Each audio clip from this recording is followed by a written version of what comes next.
Kelzhoop Players Club. What's up, y'all? This is the Kelzhoop Players Club, and we back at it this Sunday. And today I have two special guests, kept in the family this week, and I have Chelsea Mitchell, my twin sister, and my beautiful mother. So starting off this one is very different from what I did in the previous episodes because guess what this weekend is? Mother's Day. And we have this beautiful woman right here. Of course, she's our mother, but before that, she was an athlete herself. She was balling out, kind of paved the way for where we are now, as well as other athletes. She's from the down south. Matter of fact, Mom, tell us a little bit about where you started at. Oh, well, I started basketball back in '78 when I was, basically when they were still playing basketball. It was 3-on-3. That was my that's my first year. I was in the 7th grade and we were still playing 3-on-3. So what was that like doing 3-on-3 compared to like when you see like myself play or like basketball in general? Like, is it a lot different? Like, well, for me, what ended up happening was how I learned how to play basketball was playing with boys. Yeah. So the boys they were going up and down playing 5-on-5. So in my junior high year, that was the first year, and so they were playing half and half. We had three people played defense, 3 people played offense. So if I was on defense, I get the rebound, I dribble it to the half court and pass it to the offensive people. Yeah, that's that down south stuff. So no, it ain't down south. That's how basketball was. It had nothing to do with south. Joking. That's when women used to play basketball. Right. So it was really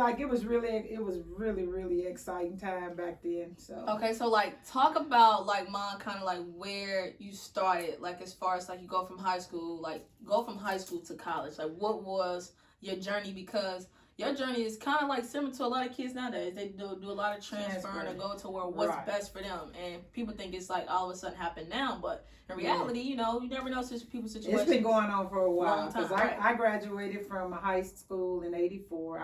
I started off at Mississippi Valley State University. HBCU, and so I started there.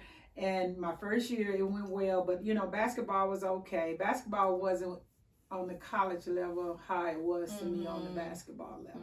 So we played, so I played, and I ended up getting hurt my freshman year. And I think that really had a lot to do with kind of the transition. Yeah, Mama, you can't get hurt. Yeah, I twisted that knee, I had fluid and all that good stuff on it. But okay, so you go from Mississippi Valley State to then like what? Like what happened? So what ended up happening was I went to Mississippi Valley State and then I transferred. And so I transferred to Alabama State. I went to Alabama State and I said, I really didn't like Alabama State. So I ended up coming back to Mississippi Valley State. Okay, speaking of that, so you know how like nowadays when we in college and it's like sport, everybody want to jump ship and leave. Like, talk about the real reason of like why you left Alabama State. I think my real reason for leaving Mississippi Valley and trying to go somewhere else, I wanted people to have my same passion. And I didn't feel like, I felt to like align with yours. Right. Yeah. And I think like me coming from high school that we won all the time. Yeah. So, and then you go to college and you losing all the time. It's like, these girls ain't got no heart. These, you know, and I was blamed, you know, and it wasn't that they didn't have heart. You know, you got other competitions. You crew. It's all about recruitment and all of that. But when we ended up, we was getting our head cracked. So I was like, we was good and terrible. So I was like, man, it was terrible. So after that, I was like, let me try something else. So I ended up transferring to Alabama State. They wasn't no better, so I went back to Mississippi Valley State. I was like, no, I got to go somewhere else. So I left, and I'm trying to think, but I ended up going to a junior college. But I didn't even play basketball at the junior college, and then I ended up, I did some traveling. I know, you had a journey. I actually went to Shelby State, which is a community college. Yeah. I didn't play there, so I ended up taking classes there. Then I transferred to Lemoyne, which is another black school inside of Memphis. And so I played there for that year. Everything went well. Then I really don't. I think I had just kind of lost my gumption about the sport itself, and then like playing with different people, and I hated losing. So and by being that competitive person, losing was just not on my radar at that point. So Anyway, make a long story short, I did all of that stuff from school to school and all of that. Finished where? I finished at Eastern Kentucky University. We did okay. We were still kind of.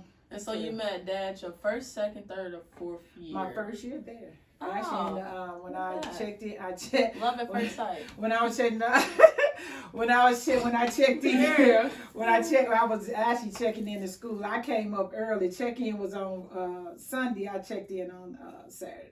Okay. And so I'm at that point at Eastern Kentucky. I met kind of all the football players because they was on campus at that point. And so it ended up working itself out, you know. Finished EKU. I finished at So EKU. I heard that, you know, small mice tell me that you're really good at rebounding. How did it miss me?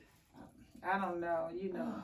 I'm a work in progress. Go ahead. I can toot my own horn too, because I'm telling you, okay. I'm a pretty good. I was a pretty good basketball player. Period. I don't doubt it for a second. You know, and rebounding was my thing because I have always been in a position where I never got the ball like a play ran for me. Yeah.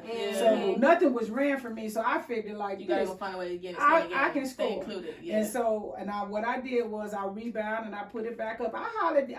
I'm telling y'all now, when I got a rebound, ain't nobody else getting it. See the glue stick. I'm sure. I don't care about my teammates to be wide open. They ain't getting that ball. They ain't getting it. I'm going back up. I can get back. I can turn it over, shoot it over. I work for that rebound. You own that. I own that. Okay, you know, and I held the record at Eastern, like single, like I want to say in one game I had 20 plus rebounds or something like that.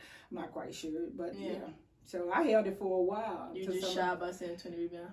You know, but it was good. I'm bored. Yeah. All right. Okay. So we fast forward to like kind of like you shifting out of college and you become a parent and you have a husband who's really, really into the basketball. Like, so how does it feel? Like, how did it feel growing into being a mother who has a husband that's a coach? Like, what was that like? That dynamic of transforming to being a parent, being a wife to a husband who's like the whole thing is around. I think basketball. Like for the coach, you know, Mitch being a coach and all of that kind of stuff. I think like for me. I never really got in, when he first got into it, I really wasn't into it. I think once he got his own job at Taft, which made me kind of like, oh, now I got to play that role as a coach's wife. Right. So at first, you know, all the other times he was assistants or, you know, he was assistant and stuff like that. But other than that, it didn't matter. You know, I think like sometimes I take the games home with me, especially at Taft, man. I used to like it like when they like that happens. Yeah. When they lose, it's just like, oh, it just hit my heart, you know. So it was cool. It's cool. So like with that being said, you end up having all your children and we become glued to the basketball floor. Like, talk about like for instance, Kevin and Cam being like going from high school to college. Talk about like the mentality of being a mother and watching your kids go out to like play ball.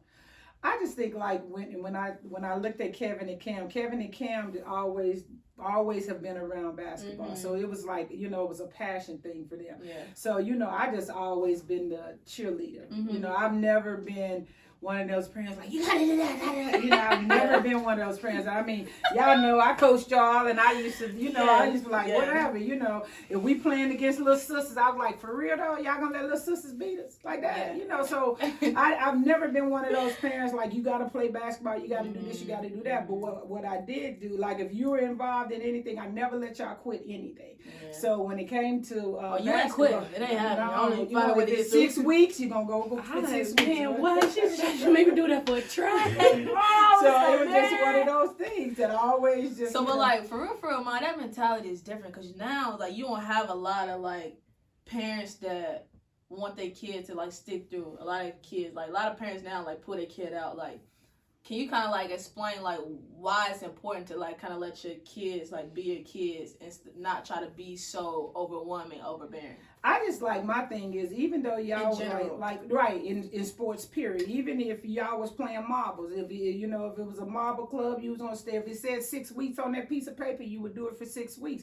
I love the fact of giving y'all that experience of knowing. And then my thing is not quitting, because I mean, you could easily quit. I could, you know, you ain't playing, come on, quit. You ain't doing this, come on, quit. you gotta fight. You know, and my thing is, you know, I always use my own experience. I had to fight. When I was in the 7th grade playing basketball, I got 1.2 seconds, 3 point this second, that second, whatever seconds, you know, and I'm like, man, I ain't never going down that road again. So to say all of that, I just always feel like you fight through it. You fight, you know, whatever happens, happens. Yeah. So like obviously all of us, Kelsey, Chelsea, Kevin, and Cameron, we've all had different journeys. Like talk about what's the best part of being a mom whose kids have had all these different journeys athletically. I just think like I think it's a really great thing when you have your kids and you see them play. You be like, man, it's all right, you know.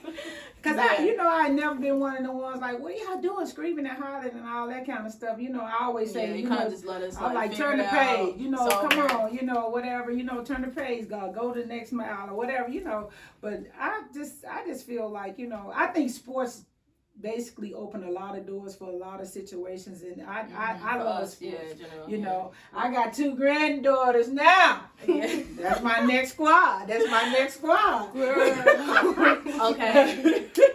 All right, last question regarding like you being a mother, like or being a parent whose children are kind of like use sport as a platform. Like, how important is sport, like when it comes to a platform and building a brand? I think sports is really, really important because I think like a lot of people key into sports. Like, you know, even though you feel like it's not, you know, some people think, oh, sports not everything. And I always, you know, I preach sports and academics. Y'all kind of know how I was like, student first, athlete second. And I get, you know, all of that good stuff. But in the same breath, you know, I just think like when I think of sports, I think it just opened up so many avenues for people. You know, I use myself. I ain't never been to Idaho, but once in my life. Probably never go back. But I went through there because of basketball.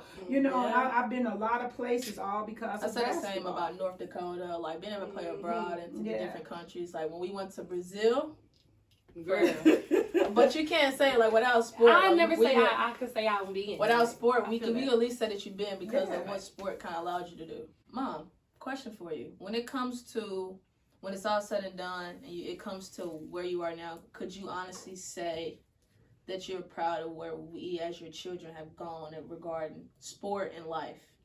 I can truly say that I'm proud of all my kids, you know, regardless of what journey they have taken, you know, it's theirs, you know, and they have to own that, you know, and I'm just proud that, you know, sports paved the way for my kids. I mean, you know, just to go to college, you know, get college education, just to open up a lot of doors. I know, like, you know, I even think about Cameron and Kev, you know, some of the friendships they established with people that's in North Carolina. Cam got friends over in Dominican, Mexico, you know, just the friendships that they have established. And I think that you guys as well, you know, I even think back when you guys played AAU and y'all, you know, Jada, Big Jazz. I'm trying to think of that whole crew. All of y'all that been together, I think, since we've been like 5 years old. You know, seven of you guys stayed together from about 5 all the way till y'all finished, you know, high school, and then y'all still have those relationships. So I think all of that, I think, you know, basically when I look back over all of this kind of stuff, I said job well done. Because you let our journeys be ours. Right. So, because like a lot of times you don't find too many parents, you know, that really want your kids to be your kids. You know, you let them take the bumps and bruises, kind of like you got a lot of parents sometimes want to take it and control it and lead it and be the controller when you really can't. So when it's all said and done, Mom, would you be open to saying that your legacy and what's left of it and what you have built and what are like building us, would you say that you left it in a good space? Like you really trust us to go on take and the take legacy on. Yes, I really think that, you know, I think with the platform that your dad had, the platform that all of you guys have, I think, you know, for as I is concerned, I think, like, you know, I'm okay with what I've left. You know, if you know, something happened to me tomorrow, I still say job well done. You know? Okay, boo. And and one of the things I always you know, when people see me, they always say, you know, I'm real. You know, As authentic as they come. Yeah. Well, that's a wrap. Kelzhoop Players Club. I'm chopping up with my moms on this Mother's Day special. Really beautiful family that I have here. Really grateful with everything my mom has done for me. She's amazing, beautiful lady. She's crazy, but it's all come from from a good place. So we're gonna wrap it up. Stay safe, stay blessed. Have a happy Mother's Day to all the beautiful mothers out there. Peace.